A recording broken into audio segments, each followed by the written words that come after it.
Hey Biz Bestie, welcome back. Today I wanted to share with you the best piece of advice that I've ever been given, but when I started thinking about it, I could not pick just one. So instead, what I'm going to share with you is the best piece of advice I've ever been given at critical points along my business journey, and I'm also going to share with you why that was so impactful at that specific place in time.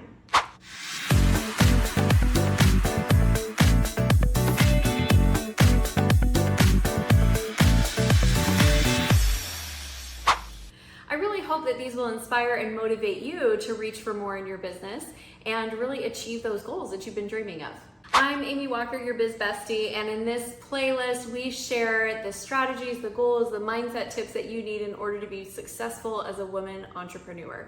There is no such thing as overnight success, and nobody reaches success alone. So a lot of the tips and advice that I'm going to be sharing with you are coming from my mentors and the people that helped me along the journey. And I'm so grateful that I get to maybe play that role in your journey, because I truly believe that everybody needs a hand reached out once in a while to be like, hey, come on, let's go. I'll show you the way I've been there before. All right, so since I couldn't pick one, I have 9. So I have 9 powerful pieces of advice that have been very influential for me at different points in my journey. So let's go ahead and jump right in. Also, I am going to share with you the piece of advice that I gave myself when I was on the verge of quitting. You're going to want to definitely stick until the end, because I think we all have those moments. But this one particular time, I was real close to quitting, and this was like a key turning point for me.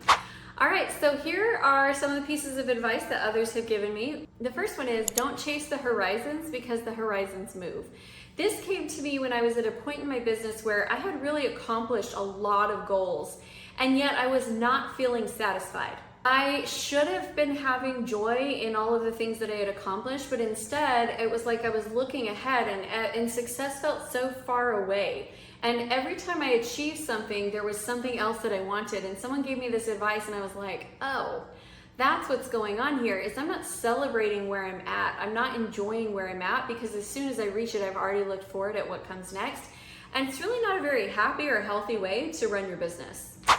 The second one comes from Dr. Monica Ogando, who is my podcast co-host and one of my personal biz besties. And it is that if you are feeling stressed out because you have set impossible deadlines for yourself, change the deadlines. It's so simple. But oh my goodness, there was one day where I was like just stressed to my breaking point. And she said, why are you so stressed about this? Like, you set up the timeline. If it's not working, just change it. I don't care. And it was like this total freedom, because I had had a mentor once tell me, in fact, a couple over and over and over again, that commitment looks like meeting the deadline every single time. And to be given that permission just to say, you know what, I set a bad deadline. And if I meet it, it's going to be at the expense of the quality of the work I'm doing, or at the expense of my personal wellness and sanity. Well, that's not really a good fit. So change the deadline. No big deal. Third piece of advice I've gotten from others is to choose courage over comfort. This came early on in my business from a woman who was a top leader in the company that I was with. She was my same age, and she had accomplished every goal I had ever set in like 3 years, and I'd been in the business for 4 and hadn't even gotten anywhere close to where she had gotten. And I remember as I was listening to her talk, she kept talking about courage and getting out of your comfort zone. And she said, you know, life begins at the edge of your comfort zone. You've just got to get out there and be brave. And if you're going to dream, you might as well dream big. And all of these things that she was saying to me, I was like, you know what? I am not achieving because I'm trying to achieve big while staying completely comfortable, and those two things don't exist in the same space. You're either in your growth zone or you're in your comfort zone, but they are not the same zone. There's no overlap between the two. The fourth piece of advice came from a friend, Myron Golden, who said, make sure that your money makes money. And when he said this to me for the first time, I did not even know what he was talking about. Like, it just registered a blank for me.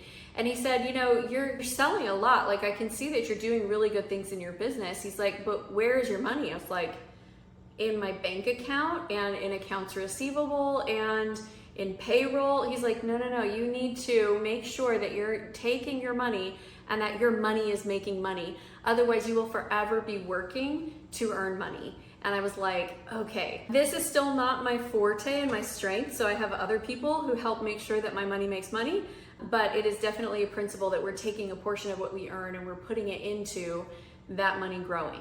If these tips are helpful for you and you would like more, make sure that you like this video and then subscribe to the channel so that you can get notified every time we release content and be a part of the community.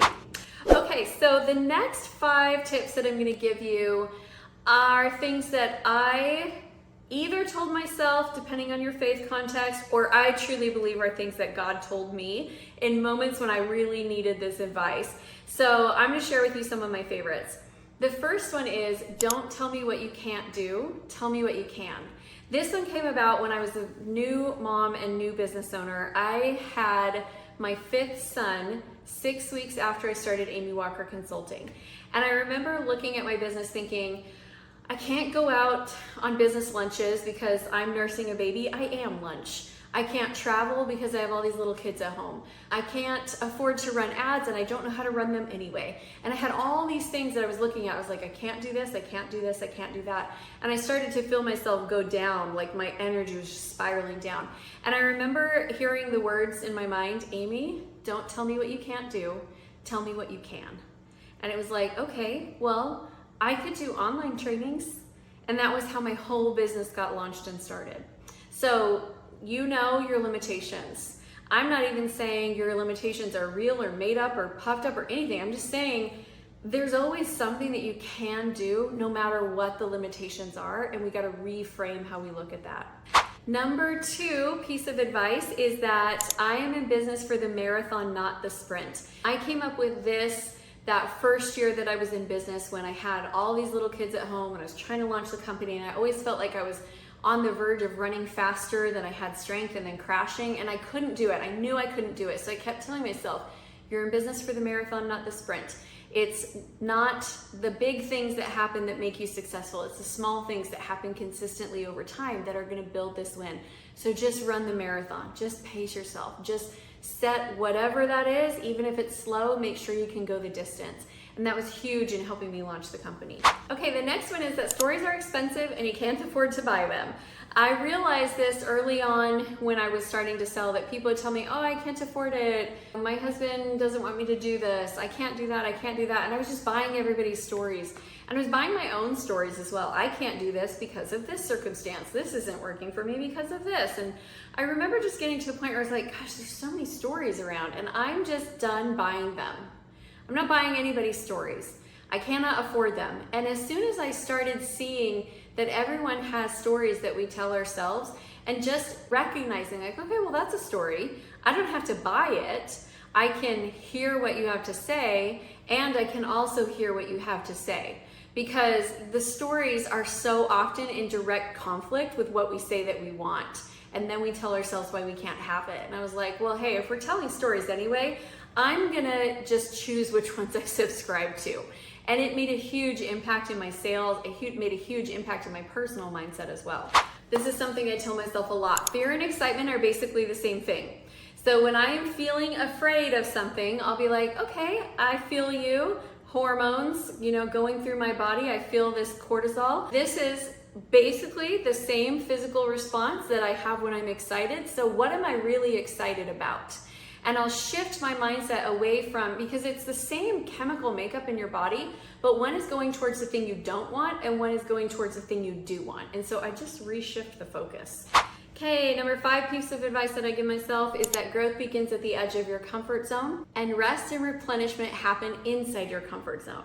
I talked about how you've got to be courageous instead of comfortable, but you don't have to be courageous all the time. So yes, growth happens outside of where I'm comfortable, but I get to come back into where I'm comfortable. I get to rest, I get to replenish, I get to fill my cup back up again. All right, I told you that I would tell you the day that I was about to quit my business and what was the inspiration that kept me going. And it was this. I was actually sitting in my car and I was crying and I was like, I want to quit. I don't want to be an entrepreneur. I don't even know why I'm doing this. I'm not making money. I'm not having fun. I'm just spending time away from my family. And the words that came into my mind were, you are here because you are becoming the woman I need you to become. And I remind myself of that often when I hit that breaking point where it's like, why is this so hard? It's that reminder that sometimes growth is hard, and sometimes it's exactly what you need. And sometimes you are at the perfect place at the perfect time, having the perfect experiences for your perfect good. So my friend, I want to thank you for being here and watching this video. Now that we've talked about the best advice that I've ever been given, I would love for you to go watch the next video, which is time management tips for working moms.